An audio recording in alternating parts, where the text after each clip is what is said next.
হে মানুষ ভেবে দেখো, বসে নিরালায় শান্তি কেন নাই রে দুনিয়ায়। কাজীটহরে জমিয়ত আহলে হাদিসের বার্ষিক সম্মেলন সফলভাবে সমাপ্ত। সোনাইর কাজীটহরে অনুষ্ঠিত জমিয়ত আহলে হাদিসের বার্ষিক সম্মেলনে শিরক পরিহার করে আল্লাহর একত্ববাদে অবিচল থাকার জোরালো আহ্বান জানানো হয়। মুখ্য অতিথির বক্তব্যে জুরিয়ার নগাঁও দারুল উলুম মাদ্রাসার অধ্যক্ষ শেখ আব্দুল্লাহ মাদানী বলেন, শিরক মিশ্রিত ইমানদার কখনোই আল্লাহর খাঁটি বান্দা হতে পারে না। তিনি পীর ফকিরের মোকামে সিজদা ও মানত করাকে স্পষ্টভাবে শিরক বলে আখ্যা দেন এবং কোরআন সুন্নাহ অনুযায়ী জীবন গঠনের আহ্বান জানান। বিশিষ্ট অতিথি মৌলানা জহিরুল ইসলাম মাদানী যুব সমাজের নৈতিক অবক্ষয়, মোবাইল ও ইন্টারনেটের অপব্যবহার নিয়ে গভীর উদ্বেগ প্রকাশ করে বলেন, ইসলামী শিক্ষাই অশ্লীলতা ও সামাজিক অবক্ষয় থেকে মুক্তির একমাত্র পথ।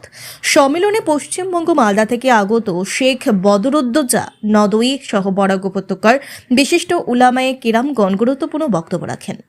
কোরআন তেলাওয়াত, হামদ নাদ ও দোয়ার মধ্য দিয়ে সম্মেলনের সমাপ্তি ঘটে। শান্তি কেন নাই রে দুনিয়ায়, গজব কেন রে দুনিয়ায়। হে মানুষ ভেবে দেখো, বসে নিরালায় শান্তি কেন নাই রে দুনিয়ায়। নামাজ রোজার ধার ধারে না, নামাজ রোজার ধার ধারে না, সত্য কথা কেউ বলে না। নামাজ রোজার ধার ধারে না, সত্য কথা কেউ বলে না। মিথ্যা আর চুগলিপনা, মিথ্যা আর চুগলিপনা করিয়া বেড়ায়, শান্তি কেন নাই রে দুনিয়ায়। হে মানুষ ভেবে দেখো, বসে নিরালায় শান্তি কেন নাই রে দুনিয়ায়। এই সোশ্যাল মিডিয়া এবং ইন্টারনেটকে যখন মানুষ অতিরিক্ত অপব্যবহার করা শুরু করেছে, যখন মানুষ এর আসক্ত হয়ে গিয়েছে, নগ্ন ছবি এবং নগ্নতাকে যখন নিজের মাথার ভিতরে স্থান দিয়েছে, এইভাবে ধীরে ধীরে মানুষের মন থেকে, মানুষের দিমাগ থেকে আল্লাহর ভয় এবং খৌফ দূর হয়ে গিয়েছে এবং মানুষ সেটাকে আজকের এই যুগের ফ্যাশন মনে করতেছে এবং তার উপরে শিক্ষিত সমাজ এভাবে ঝাঁপিয়ে পড়েছে, দেখলে মনে হয় যে এটা তাদের কাছে কোনো ধরনের গুনাহ নয়, এটা তাদের কাছে কোনো ধরনের অপরাধ নয়। এই অপরাধগুলির কারণে আজকে শিক্ষিত সমাজ মানসিক চাপে ভুগতেছে। কর্মজীবন হোক বা ব্যক্তিগত জীবন, সমস্ত কিছু মানুষের ধ্বংস হয়ে গেছে। মানুষের শারীরিক ও মানসিক সন্তুলন ঠিক নাই। মানুষ বিভিন্ন ধরনের গুনাহের কাজে লিপ্ত হইতেছে। মানুষের সংসার, সুখের সংসার বিচ্ছিন্ন হইতেছে। মানুষ একে অপরের দুশ্মন হইতেছে। মানুষ একে অপরের জন্য জানের পেশা হইতেছে। সেখানে আর অন্য কোনো রাস্তা তারা খুঁজে পায় না। আল্লাহ আল্লাহ, তুমি আমার কবরকে প্রতিমা বানিও না, যাতে মানব জাতি এসে পূজা করা আরম্ভ করে। ইত্তাখাযু কুবুর আম্বিয়াইহিম লা'নাতুল্লাহি আলাল ইয়াহুদি ওয়ান নাসারা ইত্তাখাযু কুবুর আম্বিয়াইহিম মাসাজিদ। ইহুদি খ্রিস্টানদের উপর আল্লাহ তোমার লানত হোক, কারণ তারা নিজের সেই নবীদের কবরকে পূজাস্থল, সিজদার জায়গা বানিয়ে নিয়েছে।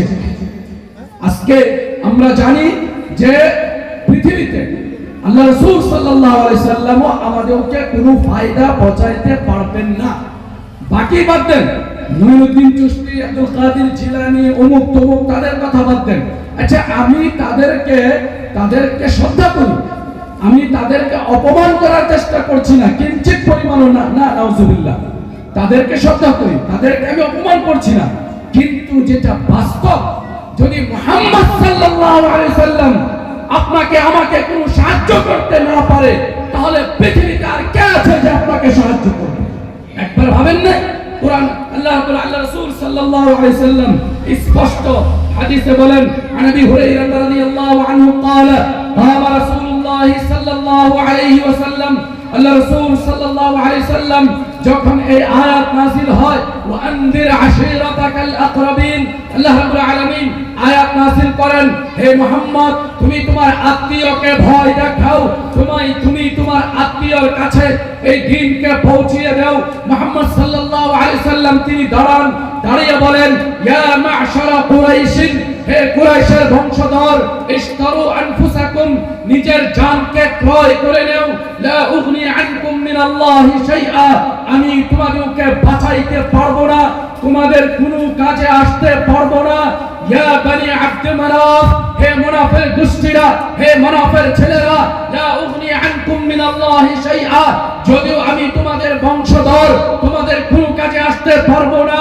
ইয়া আব্বাস ইবনে আব্দুল মুত্তালিব, হে আমার প্রিয় চাচা আব্বাস ইবনে আব্দুল মুত্তালিব, লা উগনি আনকা মিনাল্লাহি শাইআ, আমি কাল কিয়ামতের দিন আপনার কোনো কাজে আসতে পারবো না। ওয়া সাফিয়াতা আম্মাত রাসূলিল্লাহ সাল্লাল্লাহু আলাইহি ওয়াসাল্লাম, হে আমার ফুফি সাফিয়া, লা উগনি আনকি মিনাল্লাহি শাইআ, কিয়ামতের দিন আপনার কোনো কাজে আসতে পারবো না। ওয়া ফাতিমাতা বিনতি মুহাম্মাদিন, হে মুহাম্মাদের মেয়ে ফাতিমার কলিজার টুকরা, সালিমি মা শিতি, যা কিছু খোঁজার আছে দুনিয়াতে খুঁজে নাও, লা উগনি আনকি মিনাল্লাহি শাইআ, কিয়ামতের দিন আমি তোমার কোনো কাজে আসতে পারবো না। স্বয়ং মহানবী মুহাম্মদ সাল্লাল্লাহু আলাইহি ওয়াসাল্লাম তিনি যদি নিজের মেয়ের কাজে আসতে না পারেন, তিনি যদি নিজের ফুফি সফিয়াকে বাঁচাইতে না পারেন, তিনি যদি নিজের প্রিয় চাচা আব্বাস ইবনে আব্দুল মুত্তালিবকে বাঁচাইতে না পারেন, তিনি যদি তিনার বংশধর আব্দুল মানাফকে বাঁচাইতে না পারেন, তাহলে আব্দুল কাদের জিলানী, মুঈনুদ্দিন চিশতি রাহিমাহুল্লাহ তিনারা আমাদেরকে কি করে বাঁচাবেন? একবার ভাবেন না? একবার ভাবতে হবে। যদি কাউরি কবরে যাওয়া জায়েজ হতো পৃথিবীতে, তাহলে মুহাম্মদ সাল্লাল্লাহু আলাইহি ওয়াসাল্লামের কবরে যাওয়া জায়েজ হতো। যদি কাউরি কবরে যাওয়া জায়েজ হতো, তাহলে আবু বকর সিদ্দিক রাদিয়াল্লাহু তাআলা এর কবরে যাওয়া জায়েজ হতো। যদি কাউরে কবরে গিয়ে সুপারিশ করা জায়েজ হতো, তাহলে ওমর ইবনে খাত্তাব রাদিয়াল্লাহু তাআলা এর কবরে যাওয়া জায়েজ হতো। যেই ব্যক্তিকে দেখে শয়তান রাস্তা পাল্টিয়েছিল, আল্লাহ রাসূল বলেন, ওমর যেই রাস্তা দিয়ে তুমি যাও শয়তান সেই রাস্তা দিয়ে যায় না, শয়তান রাস্তা বদলিয়ে দেয়। যেই উমরের মতামত অনুযায়ী কোরআনের আয়াত নাযিল হয়েছে, একবার নয় তিনবার, সেই উমরের কবরে যাওয়া জায়েজ হতো। যদি কাউরি কবরে যাওয়া জায়েজ হতো, আল্লাহ রাসূলের দুইজন মেয়ের স্বামী উসমান ইবনে আফফান রাদিয়াল্লাহু তাআলা এর কবরে যাওয়া জায়েজ হতো।